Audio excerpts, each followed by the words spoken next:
this video, I'll show you how you can join tournaments and cash cups in Fortnite. The thing you need to do is just open up Fortnite and head over to compete.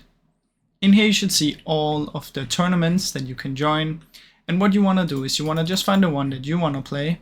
Obviously it needs to be not an old one, so let's just go all the way over here and let's say we want to do this one in 2 days. What you need to do is you need to click on event details, and from in here you can see when it starts and when the previous ones have ended. If you go to tournament details, it's gonna tell you what you need to do before you unlock this one.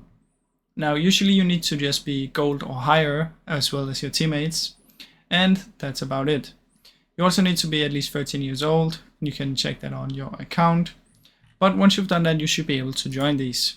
So just wait for it to be ready and then you can queue up when this starts. This one is in 20 hours, so in 20 hours I'll be able to queue up for this one if I was gold or higher in the battle royale. So that's basically how it works, guys. Now I really hope you enjoyed this video. If you did, please leave a like and subscribe as it helps me out a ton. Thank you so much for watching.